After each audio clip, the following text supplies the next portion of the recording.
c'est pas grave. Et comme à notre habitude, on va commencer par se poser une question. On va se poser une question et pour se poser une question, on va former des petits groupes pour essayer d'y répondre. C'est une question qui est très simple, donc qui ne devrait pas prendre beaucoup de temps. Je vous invite, pour ceux qui sont au fond, de se rapprocher, pour ceux qui sont devant, de reculer. Donc je vais demander à Antoine, non, tu sais ce qu'on va faire, Antoine, tu vas au fond, avec les jeunes.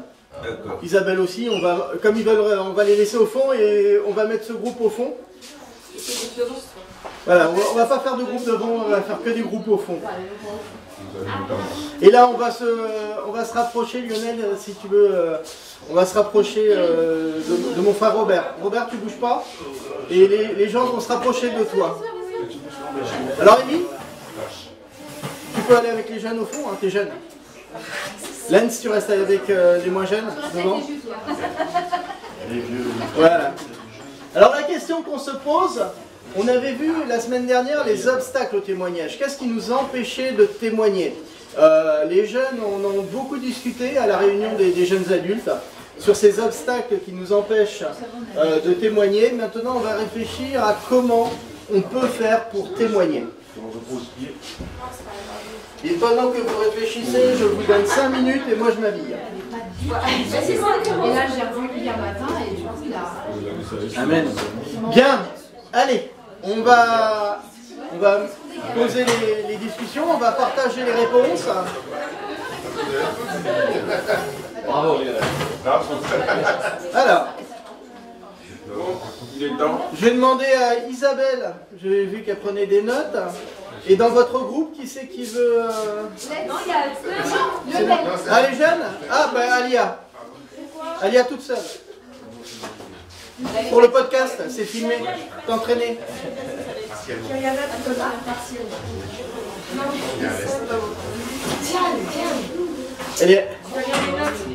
Allez, on y va. Je te laisse noter, Rostand, les réponses. Je crois que c'est pas moi mon groupe. Hein. Il y a 2 fois. La dernière fois, c'était nous.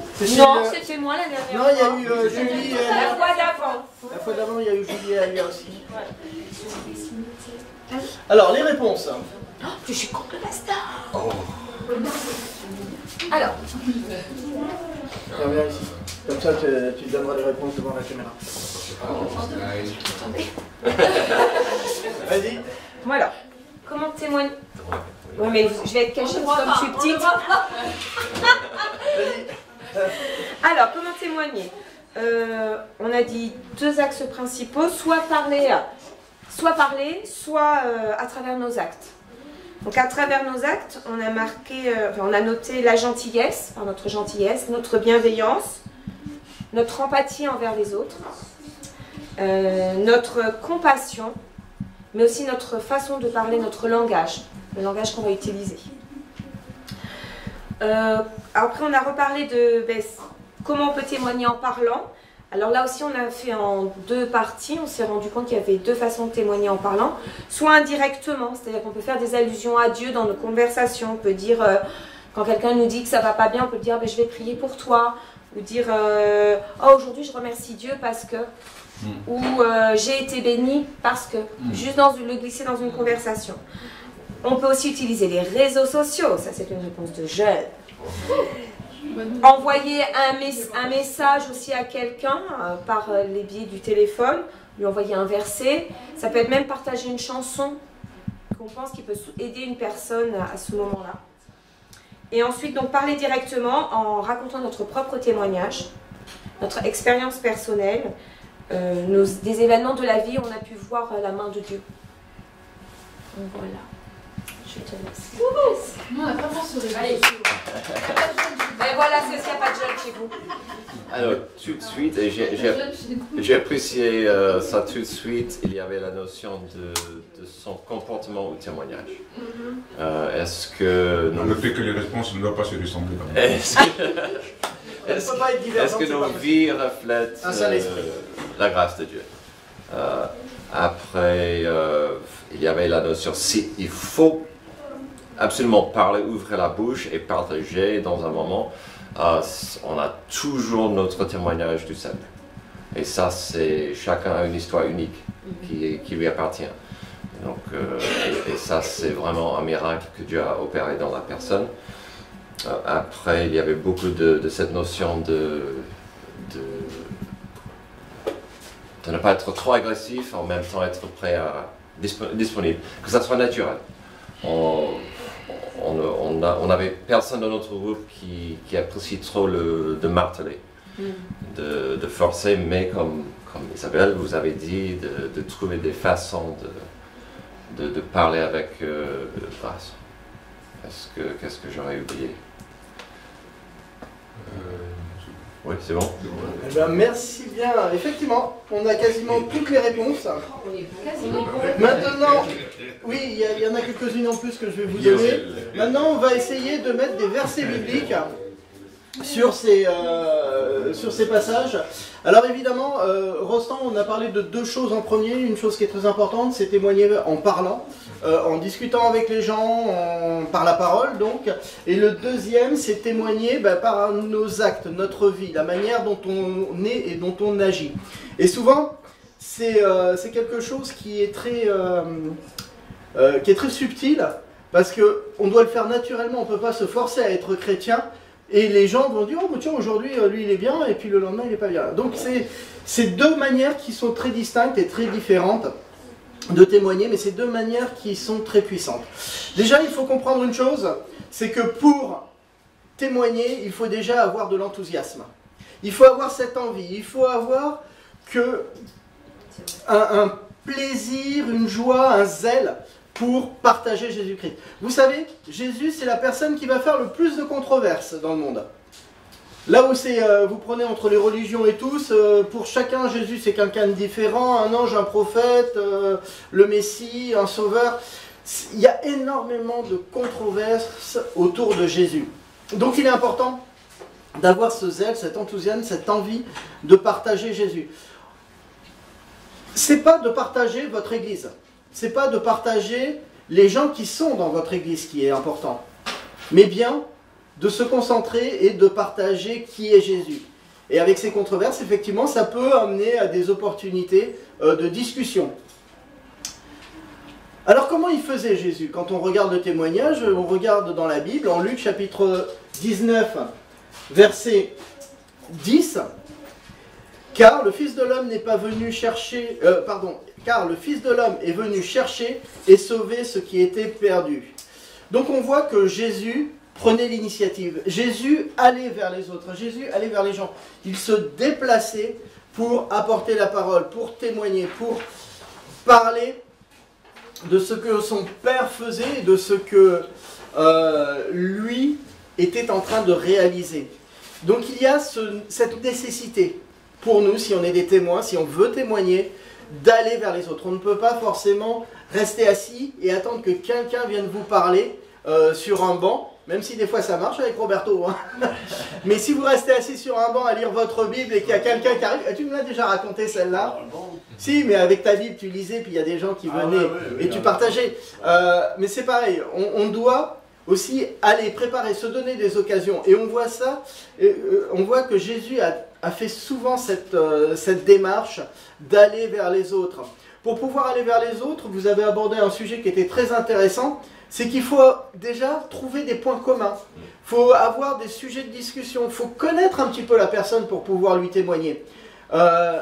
Et ça, on a parlé d'empathie, on a parlé d'écoute, c'est important de ne pas vouloir venir pour parler à la personne martelée. Déjà, venez, essayez de connaître la personne. C'est ça, essayez de la connaître, essayez de l'écouter. C'est quelque chose d'important de trouver quels seront les points communs. C'est les sujets de discussion que l'Esprit va pouvoir mettre pour que vous puissiez parler de Dieu. Donc, allez vers les autres, apprendre à les connaître, apprendre à les écouter. Et ensuite, vous allez voir que le témoignage est quelque chose de beaucoup plus facile. Une autre chose qui est très très importante, si vous voulez être des témoins et pouvoir parler à quelqu'un, c'est la prière. Quand vous allez vouloir être des témoins, il faudra prier. Prier pour que Dieu vous mette quelqu'un sur votre route. Alors souvent, je sais qu'on dit la première chose, on se lève, on prie pour remercier Dieu pour la journée, tout ça. Ben, vous pouvez aussi rajouter dans votre prière du matin, pour ceux qui font ça le matin, qui se lèvent et qui donnent la journée à Dieu, en lui demandant de mettre quelqu'un sur votre route pour pouvoir lui témoigner. Vous savez, la prière est quelque chose de très puissant. Dieu veut vous conduire pour chercher des âmes. Et là où des fois c'est difficile de comprendre, c'est où est-ce qu'il va vous emmener. Je vais vous donner un exemple très simple de la Bible, qui est en Jean chapitre 4, verset 3-7. Alors, il quitta la Judée et retourna en Galilée. Comme il fallait qu'il passât par la Samarie, il arriva à une ville de Samarie nommée Chichar, près du champ de Jacob, près du champ que Jacob avait donné à Joseph son fils. Là se trouvait le puits de Jacob. Jésus, fatigué du voyage, était assis au bord du puits. C'était environ la 6e heure. Et là, après tout un tas de détours, jusqu'en Samarie, un endroit où les Juifs n'allaient pas, qu'est-ce qu'il va se passer? Il va faire une rencontre avec une femme. Il va lui témoigner de ce qu'elle avait fait, de ce que Dieu a fait pour elle.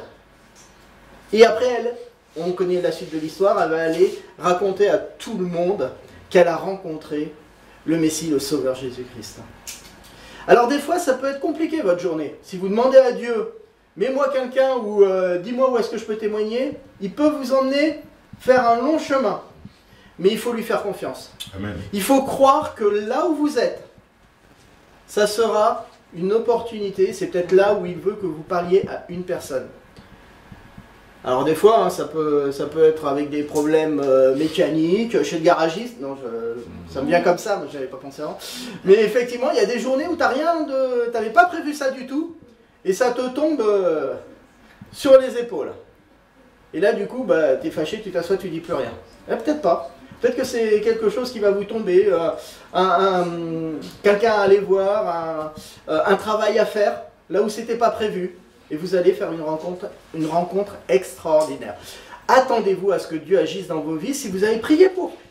Ne soyez pas surpris quand ça va arriver. Il faut utiliser la parole de Dieu. En Philippiens chapitre 2, verset 16, faites toutes choses sans murmure ni hésitation, afin que vous soyez irréprochables et purs, des enfants de Dieu irrépréhensibles au milieu d'une génération perverse et corrompue, parmi lesquels vous brillez comme des flambeaux dans le monde, portant la parole de vie, et je pourrai me glorifier au jour de Christ, de n'avoir pas couru en vain ni travaillé en vain. On va voir un petit peu plus loin que la parole de Dieu ne revient jamais sans effet. Amen. Donc, si vous ne savez pas forcément quoi dire, merci les réseaux sociaux, vous pouvez envoyer des chants chrétiens avec des versets chrétiens, des choses comme ça, à des amis qui ont peut-être besoin, qui ont peut-être un petit coup de découragement. Eh bien, des fois, dans les proverbes, dans les psaumes, dans les évangiles, il peut y avoir une petite phrase qui est bien tournée et qui va encourager cette personne. N'oubliez pas, dans la parabole du semeur, la semence, c'est la parole de Dieu. En Ésaïe 55, versets 10 et 11, il est dit ceci. Je paraphrase. Mais quand il pleut, quand il neige, ça descend du ciel, ça arrose la terre, ça permet aux graines et aux plantations de grandir, de pousser, de croître, de donner du pain, de faire manger, de nourrir les gens qui ont faim. Eh bien, c'est ainsi qu'est la parole de Dieu. La parole de Dieu qui sort de ma bouche, elle ne retourne point à moi sans effet, sans avoir exécuté ma volonté et accompli mon dessein. Vous vous souvenez ce que je vous ai dit? Pourquoi Dieu n'a pas écrit Jean 3,16 dans le ciel? Comme ça, chaque matin, chaque fois qu'on ouvre les volets, on voit ce verset. Parce qu'il nous a jugés dignes de nous confier l'évangile. Et s'il nous juge dignes de nous confier l'évangile, c'est qu'à un moment, quand vous allez prononcer ces paroles, eh bien elles ne reviendront pas sans effet à lui. Donc la manière de témoigner par la parole, c'est quelque chose de très puissant. Comment aborder le sujet avec les gens? Eh bien effectivement, on peut poser des questions sur le monde, sur la situation, sur est-ce qu'il croit en Dieu, est-ce qu'il y a quelque chose, qu'est-ce que tu as fait dimanche? Bah moi j'ai fait ça, et toi tu as fait quoi? Bah moi j'étais à l'église. Voilà, c'est vous engagez, vous présentez déjà que vous allez à l'église, croyant, et pourquoi pas après, fais-toi tu vas pas à l'église, mais tu crois pas, tu crois pas en Dieu. Voilà, une ouverture, une possibilité, avec 2-3 questions, de discuter avec tout le monde, sans aborder ou sans matraquer, et après, écoutez cette personne, pourquoi le dimanche, qu'est-ce qu'elle fait? Peut-être qu'elle a un loisir, et apprenez à la connaître, et à trouver un sujet de discussion qui vous emmènera à partager la parole de Dieu. Ah, je sais que si vous voulez partager quelques versets, des fois il va falloir en apprendre quelques-uns. Il va falloir en connaître. Mais il y en a, j'espère, qui vous touchent à travers les prédications du pasteur, qui vont vous marquer et s'enregistrer dans votre cœur. Donc la parole, c'est quelque chose qui est indispensable, c'est un moyen de témoigner, c'est un moyen puissant de témoigner que Jésus a utilisé. Le deuxième moyen de témoigner qui a été partagé lors de vos discussions par groupe, c'était votre vie personnelle, le témoignage de votre vie. Alors qu'est-ce que c'est que le témoignage de votre vie? Eh bien, la parole de Dieu nous dit en Matthieu chapitre 5 verset 16 « Que votre lumière luise ainsi devant les hommes, afin qu'ils voient vos bonnes œuvres et glorifient votre Père qui êtes aux cieux. » Vous savez pourquoi les gens ne viennent pas à l'église? Parce qu'il y a trop d'hypocrites dans les églises. C'est une des raisons. Une des raisons, c'est qu'il y a trop d'hypocrites dans les églises. Et oui, malheureusement, Jésus disait la même chose en Matthieu chapitre 23, verset 13 jusqu'au verset 29. Je vous laisse le lire celui-là. Vous vous souvenez? Quand il allait manger avec des gens de mauvaise vie, quand il allait manger avec le peuple, qu'il partageait ou qu'il enseignait à ces gens-là, que disaient les scribes et les pharisiens? Oh, t'as vu lui, il mange avec qui? Mais il ne sait pas avec qui il mange, sinon il ne mangerait pas avec ces gens-là. Et quand il priait debout en disant « Ouf, heureusement que je ne suis pas comme celui d'à côté, hein, que moi je suis un bon religieux, pas comme cette personne qui est misérable. » Eh bien, Jésus a dénoncé l'hypocrisie. Jésus a dénoncé ce problème. Donc c'est pour ça qu'il faut que notre vie ne soit pas hypocrite. Imaginez si vous commencez à parler et à témoigner à quelqu'un, et que quand il vous regarde quand il regarde la manière dont vous agissez, est-ce que ça correspond au verset que vous lui partagez?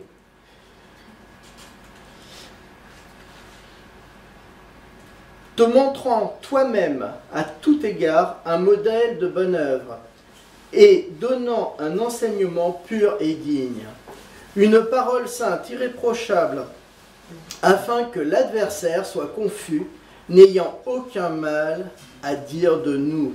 C'est en Tite, chapitre 2, verset 8. 1 Pierre 3, 16, et ayant une bonne conscience, afin que là même où il vous calomnie, comme si vous étiez des malfaiteurs, ceux qui décrivent votre bonne conduite en Christ soient couverts de confusion. Je pense qu'à un moment, les gens peuvent être méchants, parce que vous êtes trop gentil, vous prenez trop soin des autres, ou des choses comme ça. Mais quelque part, ils se retrouvent confus, ils se retrouvent déstabilisés. Il est difficile de critiquer quelqu'un qui fait le bien. Par contre, dès qu'il commence à faire quelque chose de mal, alors là, tout tombe en ruine. Hein. Le gars, il est détruit, pulvérisé.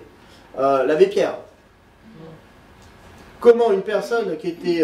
on faisait des statues de lui, ils l'ont explosé en vol. En quelques semaines. Ça n'a pas duré longtemps. Hein. Imaginez l'importance de votre témoignage et donc de la manière dont vous vivez. Vous savez ce qui est important dans votre vie pour avoir une vie qui soit riche et qui soit puissante par rapport à Dieu, pour Dieu. Eh bien la première chose, c'est qu'il faut qu'elle soit nourrie par Dieu. Et là je me retourne vers mon frère Antoine. Ton passage préféré, c'est Jean 15, le verset 16. Ce n'est pas vous qui m'avez choisi, mais moi. Je vous ai choisi, je vous ai établi afin que vous alliez et que vous portiez du fruit, et que votre fruit demeure, afin que vous demeuriez au Père en mon nom. C'est le passage où il parle du cep et du vigneron. Encore une fois, vous vous rendez compte de l'honneur et de la confiance de, je ne sais pas quel mot mettre dessus, mais ce que Dieu, quand il vous regarde, quand il vous confie l'évangile, quand il vous confie sa parole, qu'est-ce qu'il vous donne? Il vous donne toute sa puissance. Amen. C'est pas vous qui choisissez Dieu, c'est Dieu qui vous a choisi. Amen. Il vous a jugé digne. Amen. N'oubliez jamais ça. Quand vous témoignez à quelqu'un, c'est pas vous, c'est pas votre force, mais c'est Dieu qui témoigne à travers vous parce que vous êtes digne de lui. Amen.